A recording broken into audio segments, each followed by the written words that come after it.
यहाँ पर नीति वाक्यामृत में जीवन जीने की पद्धति, प्रज्ञा की वर्धमानता, सहन शक्ति स्वयं की और दूसरे को सहन शक्ति बनाने की, विषमताओं में समता कैसे ला पाएंगे, अपने सुख को नाश न कर पाना, दूसरे को सुखी देख पाना, ये कला नीति शास्त्र से आती है। दयालु लोग ऐसा करते, स्वयं को दुखी बनाए बिना दूसरे को सुखी बनाना चाहिए।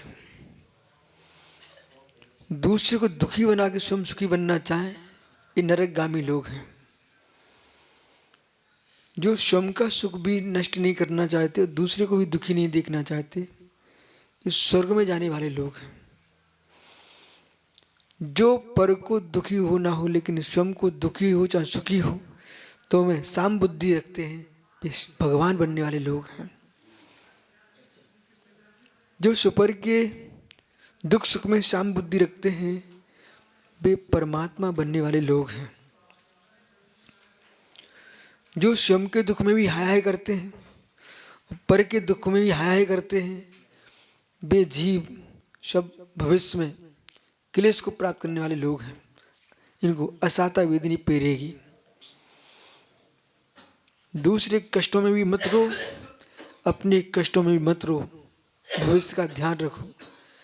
हमको दया आती, हमको रहा नहीं जाता, आंसू टपकने लगते हैं, ठीक है, तुम्हारे भविष्य आंखों से टपकेंगे आपके।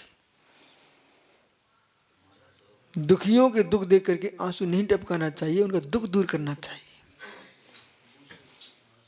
आपको जीवन दुख आया है तो आंसू मत बहाओ, दुख से मुक्ति मिले ये कहीं दिखाई देता हो तो वो आश्रय लो, और दुख से मुक्ति ना मिलती हो तो संभावना दिख रही है जैसे कि मृत्यु का काल आ गया हमारा, अब हम मालूम कि बच नहीं सकते, तो फिर समता समाधि करना ही श्रेष्ठ कर है। जब देख लिया कि अब दुख नदी की बाढ़ में हम बह चुके हैं, अब ना कोई हमें बचा पा सकता ना हम बच सकते हैं, वहाँ समाधि लेके मर जाना ही श्रेष्ठ है। अब तो बचने वाले तो हो ही नहीं ना। एक आदमी को बचाने के लिए सुब्र सागर 5 आदमी खत्म हो गए। एक आदमी को बचाने के लिए 5 आदमी खत्म हो गए, पूरा परिवार नष्ट हो गया। सिलवानी के मंदिर का बागवान था, वो नर्मदा में स्नान करने गया और वहाँ उसका कोई एक बच्चा गिरा, कोई भी गिरा, सो उनको उठाने के लिए माँ कूद पड़ी, माँ को पकड़ने के लिए पति कूद पड़ा, उसको उठाने के लिए रिश्तेदार कूद पड़ा, मतलब 5 आदमी बह गए, कोई भी नहीं बचा पाए एक दूसरे को। तो ऐसा होता है, तुमको तैरते बनता नहीं तो कूद क्यों रहे हो? जब तैरते नहीं बनता तो तुम जब स्वयं ही नहीं बच पाओगे, उससे क्या बचा पाओगे? ऐसे जिस विद्या में तुम तैरना नहीं जानते उसमें कूदते क्यों हो? मोर रहना श्रेष्ठ करे।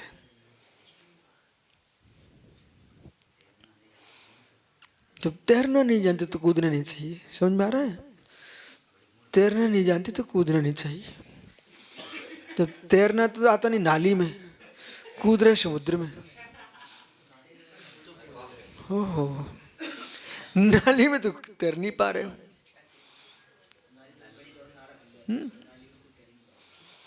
ठीक है, कुलिया जहाँ आपको मालूम होना चाहिए, नदी से बांध से नहरें निकलती हैं, फिर नहरों से नहीं,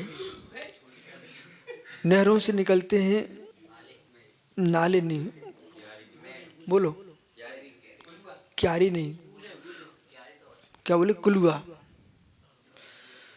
अब तुम उनकी भाषा समझ नहीं सकते हो। नहरों के से छोटी नहरें निकलती है, ठीक है, बम्बा, बम्बा। सुनिए, आपकी नहर है सड़क पे, उसके थोड़ी दूर इधर चलो तो एक बम्बा इधर चला जाता है, मोतीपुरा साइड, ठीक है। अब समझ में आ गया, वो बम्बा। उस बम्बे से भी छोटी छोटी नहरें निकलती हैं, वे कहलाती कुलिया, ठीक है। वे खेतों में जाती हैं, अब छोटी छोटी।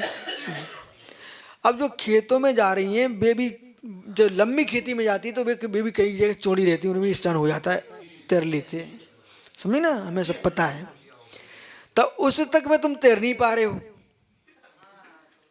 अब तुम जा रहे बड़ी नहर में, वो बड़ी नहर से तुम बांध में कूद रहे, बांध से तुम जा रहे नदी में, समुद्र में। भाई ऐसा नहीं होता। पहले आप थोड़ा कैंची की तो चलाना सीखे नहीं, साइकिल हाथ छोड़ के तुम गद्दी पे बैठना चाह रहे हो। अब तो समझ में आ गया। ओहो, रोटी बनाता जानती नहीं मतारी, इनर से बनाने बैठ गई है। कहां से बन रहे हैं आपको दृष्टांत है, लगाओ आप कहां लगा रहे हो। जो शुद्ध महिला होगी और बुद्धिमान होगी वही इनर से बना सकती है। चावल के पुआ बनते हैं, प्रत्येक नारी बना नहीं सकती, वो इनर से बनते हो। कोई अशुद्धि में महिला छू ले बिखर जाएंगे कढ़ाई में, समझ गए। बड़ी पापड़ खराब हो जाते बेटा। आइए, इसी प्रकार से शुभ्र सागर की पिच्ची बन रही थी। अब ये डंडी तो अकेले में तुरंत सुंदर बन जाती है। एक दिन पन्ना में पिच्ची बन रही तो भीड़ लगा ली लोगों ने, वो पूरी गड़बड़ हो गई। ठीक है, तो ऐसा है, बहुत सारे काम एकांत में अच्छे होते हैं, कुछ काम ऐसे भीड़ में कर लो भाई। साधना करना, ध्यान तो एकांत में बैठ जाओ, और भजन गाने तो सबके साथ बैठ जाओ। ठीक है, आइए। अथवा तो इन्होंने जो 52 सूत्र में समझाया था, युक्तियुक्ताभ्याम वृद्धार्थ प्रत्यय संभावना व्यावर्तनम में वृद्ध क्रिया को छोड़ना विमोह है। क्या है?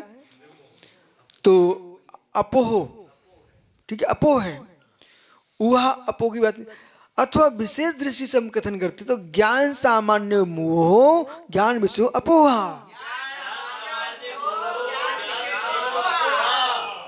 ठीक है, तो ज्ञान सामान्य मोह और ज्ञान विशेषो अपोह। ज्ञान सामान्य है वह और ज्ञान विशेष है अपोह। तो कल आपको यह समझाया कि भैया क्या है पानी, तो पानी बस सब पानी, ये पानी पीने के काम में आता है, स्नान के काम में आता है, जलाभिषेक के काम में आता है, ठीक है, और धोने के काम में, अनेक काम में आता है। क्या?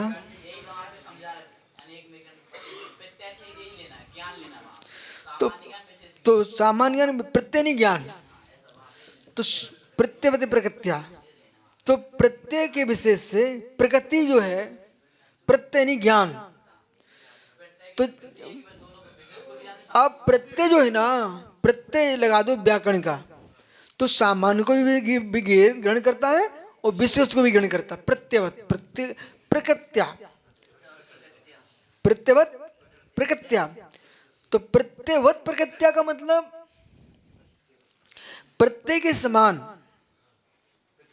प्रकृति से, प्रत्यय के समान प्रकृति, प्रत्यय के लगाने से प्रकृति बदल जाती है।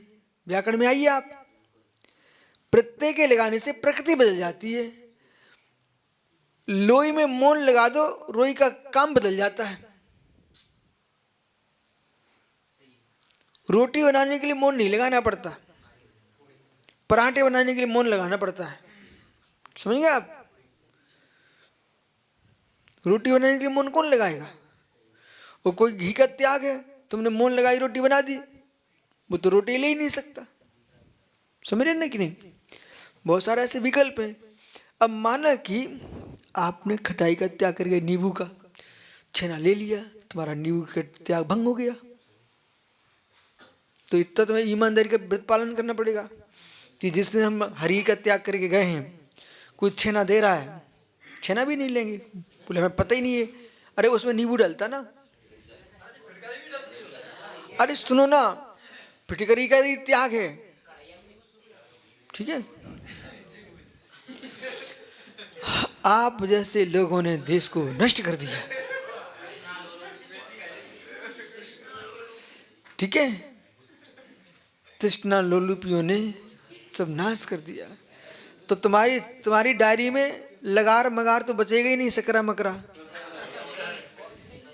आइए, इस प्रकार से समझना चाहिए। शेष आगे विचार करेंगे। यह अपो की विशेष बात